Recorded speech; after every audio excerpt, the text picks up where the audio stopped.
This video is sponsored by Bambu Lab. You ever have a game you really like, your brain just lights up when you think about it, but then for one reason or another, it's taken you a couple of years to get a handful of models done?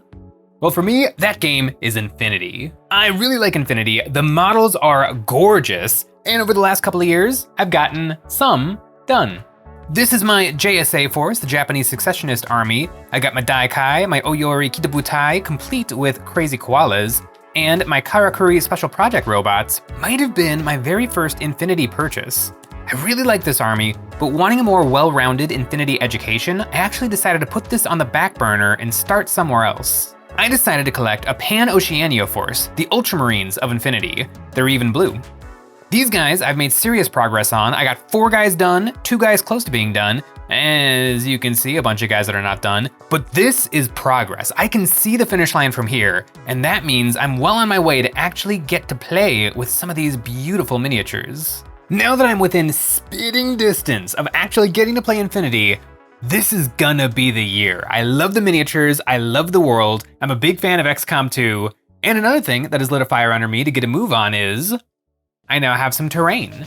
This is the Cyber City. In preparation for getting some cyberpunk gaming in, we have created a set of terrain specially built for skirmish gaming in mind. With big building pieces that offer some line of sight blocking terrain and are stackable with shapes that let them be set up in a million different ways to make all kinds of cityscapes. The simple shapes of these buildings can be arranged and rearranged infinitely to make some unique experiences for all kinds of scenarios, and the cyberpunk aesthetic makes for an interesting backdrop for futuristic war games. While making this terrain, I wanted something that recreated the fun I had playing turn-based strategy games like XCOM 2. To fill in the rest of the game board, there are hologram projectors with different displays, vending machines, and small techie structures for models to move around. This terrain pack was designed by us and is available now at EonsOfBattle.com. I am knocking on the door of getting to finally play Infinity. I just need to paint up a few more pano fellas. My favorites so far have been these Fusiliers. I really like the electric blue and red accents on these models. And the big roadblock in my way is this big fella, the armored cavalry for the Pan-Oceania, the Squalos Mark II. If I can get this done, the rest will be easy. I hit the model with a black prime, and then I threw on some white ink into my airbrush and I gave it a zenithal from above. Once he was super bright, I gave him a coat of satin varnish. I wanted to do a Pano army because I like the models, and because when I looked at the model range, I knew I could do a really good job quickly, leaning hard on speed paints. Once the varnish was dry, I started laying down my colors. On this robot, I think the trickiest spots to reach will be the techie bits, so I took some grim black speed paint and I base coated all these in-between parts in all of his weapons. Then for the armor itself, I do blue, magic blue. This speed paint color does a really good job of giving me the bright blue color and letting the highlights and shadows of the zenithal shine through. I made fun of the Pan-Oceania for being the Ultramarines of Infinity, which is not quite true. Although they are blue and they are in the 2-player starter set for the game. I just really saw the potential of leveraging speed paint to give me the quality of paint job I wanted on these minis quick. With the blue on there, I took Slaughter Red and I put this on the few spots I wanted to be the red accents. His helmets, shoulder pads, and knees. That's my guy with all of his colors, but he doesn't look good yet. Now for the sauce. I broke out the zenithal again and sprayed right over the paint. I'm kind of redoing the zenithal, but I'm putting down less paint. I'm specifically spraying the biggest volumes on him to force some of those back in the exact spots I want them. I gave him a second coat of varnish, and now to reapply some of my colors. For the guns, I want them to look a little bit more brownish compared to his robo parts, so I switched to some noble skin. For the rest of his bits, I reapplied the grim black with extra thinner so it's darker in the recesses. Then for the blue armor, I switched to plasmatic bull and I glazed this right over the armor. This color is very transparent, so it looks like a vibrant seafoam green over the white, but barely covers over the blue. I'll hold off on the red for now, and he's coming along nice. This is kinda like Slap Chop, or like a double Slap Chop. That first zenithal and then speed paints gave me my basic values and highlights and colors, but then the next zenithal and the next layer of speed paint, that second chop, really did a good job of accentuating my volumes and getting my recesses nice and vibrant. I really like how this guy's looking. It wasn't too difficult. I think I could get the rest of my Pano guys to this level really quickly, which is really good because he's already well on his way to looking good. And I really like this stage of a mini because in the immortal words of Anakin Skywalker, this is where the fun begins. Now everything I do is perfecting the model. I went back to my magic blue and I used this as a glaze. I can lay this down over and over on top of itself to make my colors darker and more saturated. I spent some serious time on his Robo Tushy, making sure the bottom facing parts of each cheek was properly shaded. This was really fun because I could hit a spot and then immediately switch to somewhere else, doing a little glazing and then come back, over and over and over again, making them look better and better. Now that his recesses look really deep and exciting, it's time for some edge highlights. I mixed some Aqua Alchemy with Ice Yellow and I started to hit every edge. In the lower spots I used more Aqua Alchemy, and on the top facing spots I used more Ice Yellow. I don't often edge highlight like this, but it does give a really nice Tron-esque sci-fi look. I really like the cyberpunk style of Infinity Minis, so I don't mind splashing out and spending some more time on details like this. He's also so big and open, it wasn't too bad to find and highlight all of these edges. One spot that was a little too small for speed paint was his knuckles. I base coated these with Regal Blue, and then I used my edge highlight colors to brighten these. That's his armor, looking nice. Now for the red. Red is a tricky color. For my Pano guys, I like a brighter orangier red, so I used Moldberry, Blood Chalice, and Violent Vermilion to get the look I'm after. I base coated these spots in Moldberry, and then I used the Blood Chalice to pick out the spots to be brighter and more saturated. Then some edge highlights with the Violent Vermilion, and since he's only red in a few spots, it's easy enough to paint these properly with opaque paints. And speaking of small things with big impacts, I grabbed some gray paints and I did a few edge highlights on his guns. The speed paints did a really good job of contrast and shadows. They just need a little extra something to make them glitter and shine like they're real big metal guns. Giving my guy a once over, I think there's some room on his shoulder for some fun designs. I painted on a white circle, doing a few coats of gray so that it was dark on the bottom and bright on top. Then for the symbol, I have this peel and stick hex stencil sheet, available from EonsOfBattle.com. I stuck this on and then masked the hexes I don't want with Silly Putty. Then I sprayed on some red.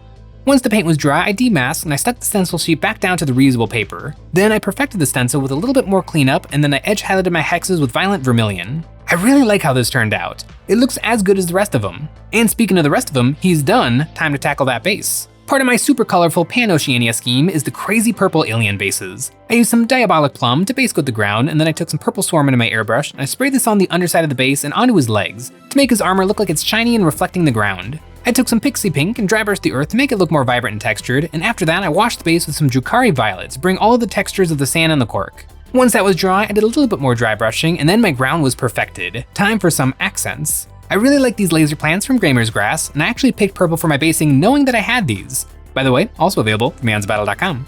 I pulled off some flowers and then I put them onto a piece of cork, and I used my finger to crimp the leaves, giving them a natural drape. Then I put a dollop of thick super glue and I layered up these plants, putting 3 sets of this plant one on top of another. Wanting some more fun texture, I took some alien purple 6mm tufts and I sprinkled these onto the base, cutting a few in half to make them a little smaller. With my guy now properly finished, the only thing left was hitting the facing markers on the base. These are important for the game Infinity, and I base coated them in gray to cover over the black. Then I picked them out with a turquoise siren to match the blue-green armor of my models. Finally, I've got a big model done, and I'm well on my way to having a playable sectorial for Infinity. Oh, this guy came together really nice. Part of what drew me to the Pan-Oceania is a lot of the models, specifically this guy, but also that blue color scheme I thought was gonna be so simple and so satisfying to paint, and I was right. Look at this sucker. He took less than a day, and it looks like this. I mean, look at that Robo Tushy. That was a tactically necessary design choice.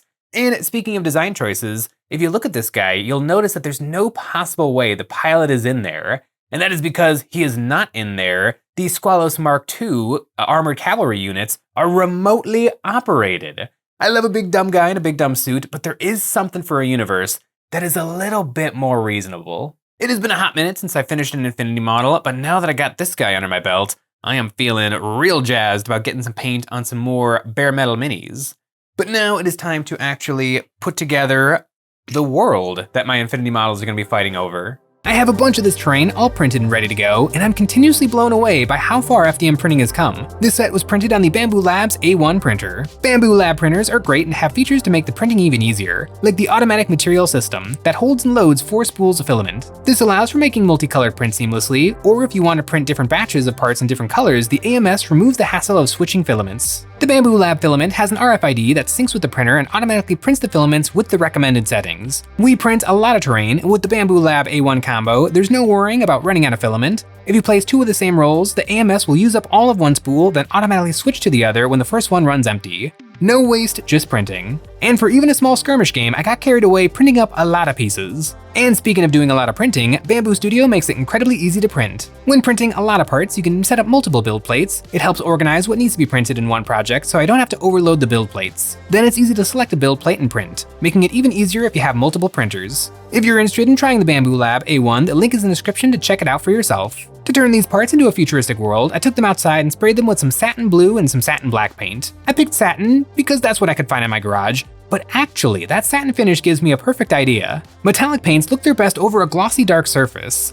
This will be the perfect base coat for Turbo Dork Blue Steel. I got this color at Adepticon and I've been dying to try it out. I put this into my airbrush and I blasted it on. It took about 3 coats to get full shiny coverage. And it is shiny. I can see my finger in the reflection in the finish. This will be my main color, and for the accent, I'm thinking dark. I like my terrain to be a little bit dark because models tend to be bright, and they shine best standing on some darker terrain. I base coated the upper cladding in gloss black paint to give my buildings a 2-tone finish. I was initially going to mask all of this, but it was easy enough to reach everything with a big old paintbrush. Then to hit all the recesses, I did a poor man's wash. I took the same black paint, slobbered it into the recesses, and then wiped it off the surface of my buildings with a damp paper towel, only leaving it behind in the recesses. This is a trick I do all the time on terrain. I buy the super cheap craft paint and then I go hard mechanically weathering the parts. It's a very satisfying technique. A little wax on, wax off.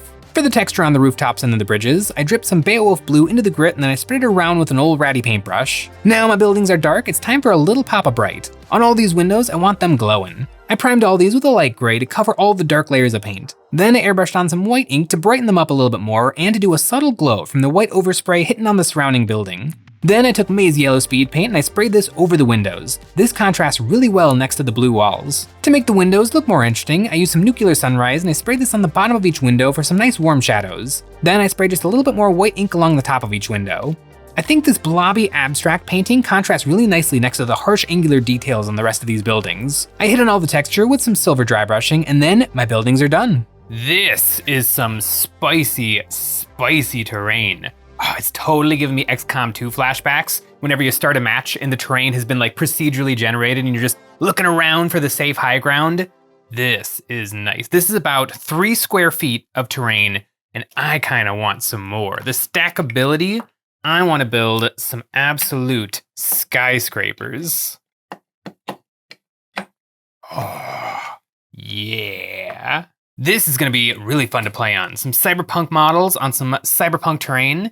And now that I've got the blocks done, it is time to fill it in with all of the little accessories. These holograms are standing in for some cyber tree terrain, a science fiction take on a classic piece of scenery. I primed these in white and then I took some dark green paint into my toothbrush and I used my finger to splatter this over the top of my parts to make some static looking texture. I used the same color in my airbrush with the PSI turned way down to make some smaller splatter to fill in between the bigger splashes the toothbrush made for me. Then I took the sci-fi color Ghillie-Doo and I airbrushed this all over everything. I dry brushed some white paint over these designs to edge highlight them, and then I used some shamrock green to make the lower parts of these pieces darker and more saturated. And I sprayed some white ink from above to make the tops brighter. I sprayed maize yellow over these to tint the white into a yellow, which over the green looks more like a vibrant green color. I hit these pieces with a gloss varnish and given them another once over, I thought they could use a little more spice. I took another turbo dark paint, Malum Malice, and I dusted this over top to make them glitter. I planted these guys into their homes and now I've got some more terrain done. Now for some more accessories, like the lights and ladders. Although Infinity Soldiers can probably shimmy up a wall, a ladder would help. I hit these with some black paint and then I blasted the lights with white ink and then I tinted them with the maize yellow. These little bits slot into the terrain to make them feel more lived in.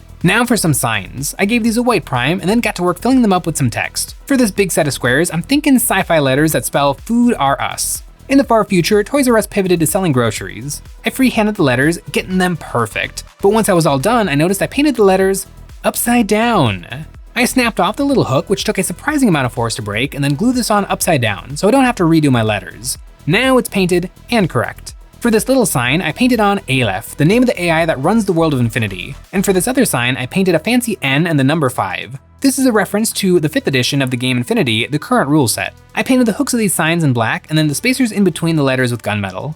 Then I used bright colorful speed paint to make the signs glow. I picked colors based on the colors I already used for the letters. Then I slotted these onto my buildings and now they got a little bit more life to them. Last step, the food and beverages. Every good firefight needs a snack break. The blue from the spray paint gave me an idea. Maybe this could be a Pepsi vending machine. I masked off the belly of the can, cutting a stripe for that line that always gets missed by the printer. Then I sprayed another turbo door paint, Tin Star, over the top of the can and the vending unit. Then it was time to demask. I thinned down some more grim black speed paint into a wash and I spread this all over the silver parts to shade the recesses, and then it was time for that can. I freehanded a big white circle over the front of the can and then I added a little wave of red and blue. Then for the Pepsi letters in the middle, in my future world, Pepsi was bought out by EonsOfBattle Nick, who did a subtle rebrand. I recreated the font but changed the text to Nikki. Once the letters were done, I finished up the waves. Then I glued the two halves together. That's the beverages taken care of, now for the snacks. I masked off the front of the vending machine. I wrapped it in tape and then I used the back of my tweezers to find the recesses. Then I ran my knife in the gap, which let me perfectly cut out the tape. I sprayed the back in more Tin Star and then I demasked. I used my grim black wash to hit the details on the outside of the unit, and then I base coated all the guts in black. I base coated each individual snack in gray, and then I picked them out in random colors to fill the machine with some exciting treats. I painted the little hook ends in silver, and then I picked out the buttons with some blue. Then I had another snack machine ready for action. Look at these little guys! It's fun to actually paint something nice once in a while. The world of Infinity is not a grimdark dystopia, and so it's fun to put together something that is not ruined. But now that I've got the finishing touches on these suckers, it's time to see what it all looks like together. Look at this lovely city. I have so much terrain, but almost all of it is ruined or bombed out buildings or things being eaten by Tyrannid. I feel like a ruin really wears itself on its sleeves. It is what it is, but an actual living city, something that has not been touched by war yet, is got a little bit more personality, something a little alive. This is really giving me XCOM 2 vibes. Like I'm already scanning for the high ground so I can jump up here and get those sweet bonuses to my shooting attacks. This is a really, really fun, like, miniature playground that I am excited to play in. This is gonna be perfect for Star Wars Legion, or when I finally get around to some Infinity. I just got to paint up a couple more pano guys. This weekend at the local club, I did see some guys playing Infinity, and if I can get the painting done on just a couple more guys and my panos paint up relatively quick, I could be gaming on this terrain really, really soon. Now that I'm looking at this terrain, the only thing I see wrong with it is it's not enough. I want more. It's all stackable, and it's really nicely stackable because there's room on every landing where I can get some guys, especially in skirmish games like Infinity, where each guy is a lone operative who can work independently. I want more. I want to get tall. I did use up like half a bottle of Turbo Dork paint to get this nice shimmery blue color, but I could get some more Turbo Dork paint if it meant more of this cold blue city. This terrain was designed by us and is available on EonsOfBattle.com. And I think the next step for me is definitely gonna be crunching out the pano. And I don't know, maybe if I can get those guys done in a timely fashion, I'll get to paint up some JSA, some Japanese Successionist Army. And then after that, of course, I have to do Hak Islam, and then after that, I'm gonna do Nomads, and then after that, I'm probably gonna do some Yujing. Although Aleph, I really like Aleph, so that's definitely gonna be a really important one. And then, you know, I'll top it all off with some Combined Army. Basically, I'm just gonna paint everything. Thanks for watching.